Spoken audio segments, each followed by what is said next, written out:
خاموش حال میں سعدیہ بھابھی کی روتی ہوئی آواز گونجی تو پھر گئی کہاں وہ آغاز جان زور سے چلائی۔ ان کی آواز دیواروں سے ٹکرا کر واپس پلٹ آئی۔ خدا جانے میری انم کہاں چلی گئی۔ تائی دہاڑے مار مار کر رو رہی تھی۔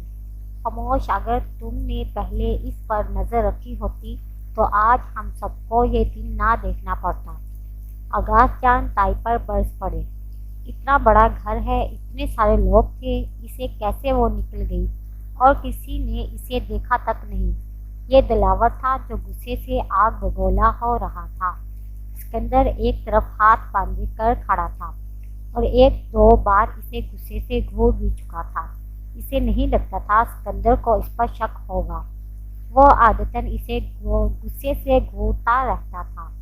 آغاز جان، کیا ہم پولیس میں رپورٹ درج نہیں کروا سکتے؟ دلاور نے اسے مشورہ دیا، جس پر آغاز جان مزید بھڑک اٹھے۔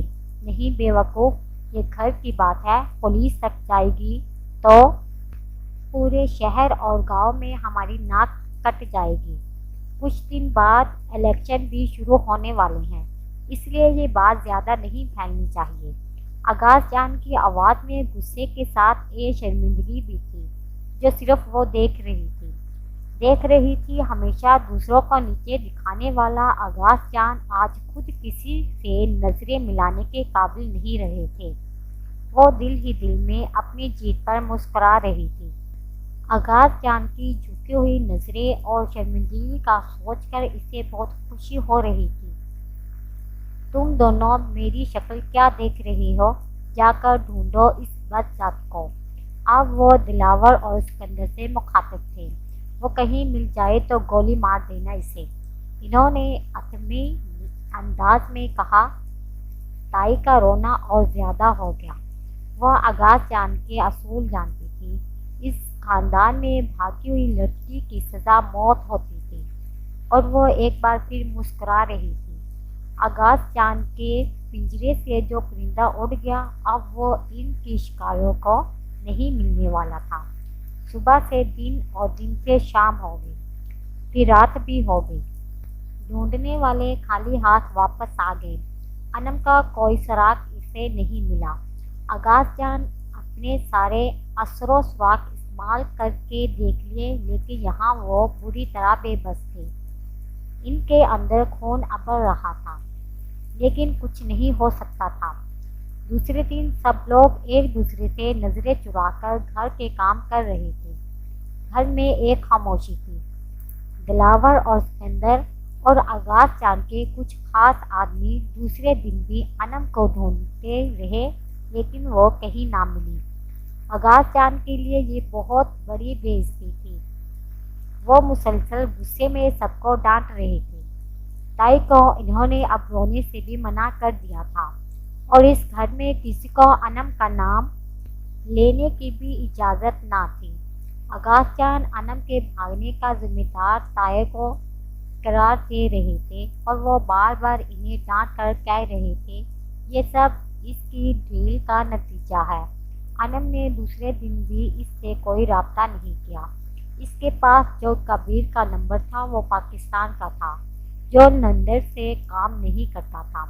اسے تشویش سی ہونے لگی، لیکن رات کو 12 بجے کبیر نے خود کال کی اور اس نے انم سے بھی بات کروائی۔ وہ بہت خوش تھی، جیسے ایک پرندہ آزاد ہونے کے بعد ہوتا ہے، اور بار بار اس کا شکریہ ادا کر رہی تھی۔ انم کو گھر کے حالات جاننے کا بڑا تجسس تھا۔ اس نے سارے حالات بتا دیے، اور یہ بھی کہ اب سب اسے ڈھونڈ ڈھونڈ کر تھک چکے ہیں، اس لیے اب گھر میں آغاز جان اس کے حوالے سے کوئی بھی بات کرنے سے سب کو منع کر دیا۔ وہ انم سے کافی دیر تک باتیں کرتی رہی۔ انم والے واقعے کو 4 دن گزر چکے تھے۔ گھر میں خاموشی تھی۔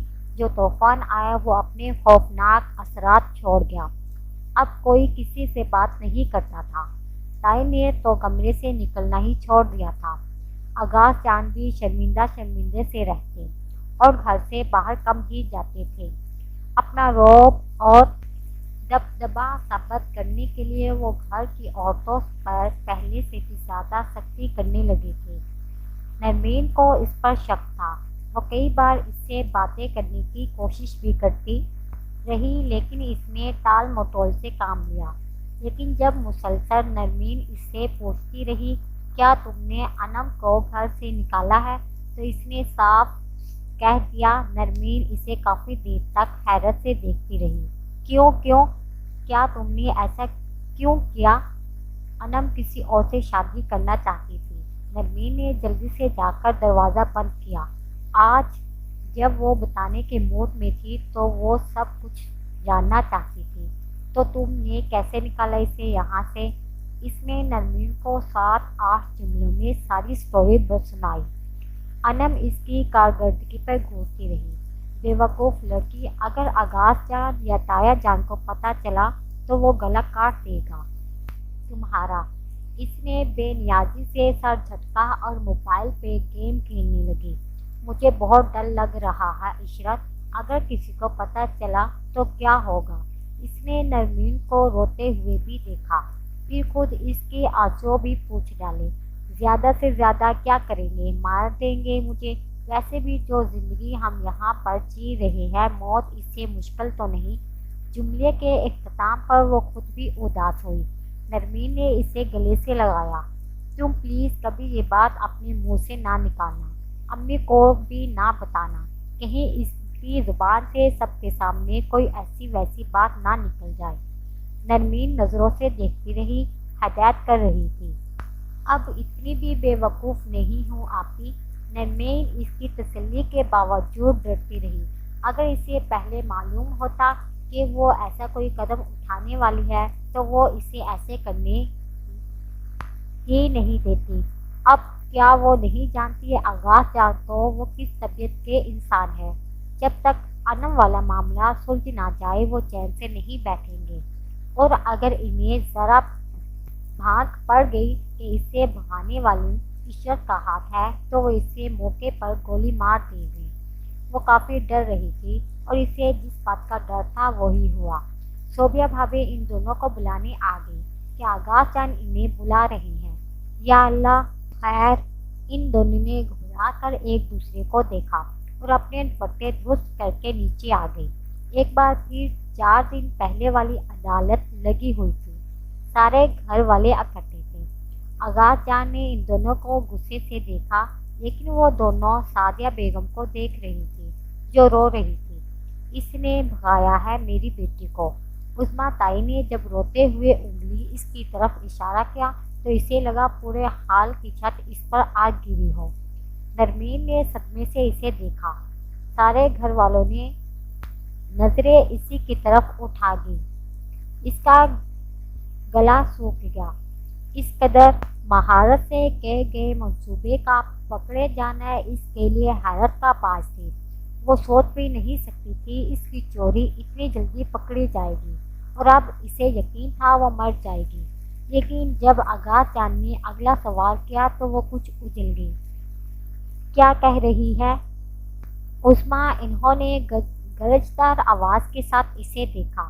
سب نے سوالیہ چہرے اسی کی طرف تھے۔ اسکندر بھی اسے دیکھ رہا تھا، لیکن آج اس کی نظروں میں غصہ نہیں تھا، گھبراہٹ تھی، بالکل ویسے گھبراہٹ جو نرمین اور سعدیہ بیگم کی آنکھوں میں تھی۔ یعنی کہ یہ ایک معاملہ تھا جو ابھی تک حل نہیں ہوا۔ کسی کو یقین نہیں تھا، یہ صرف شک تھا تائی کو اس پر۔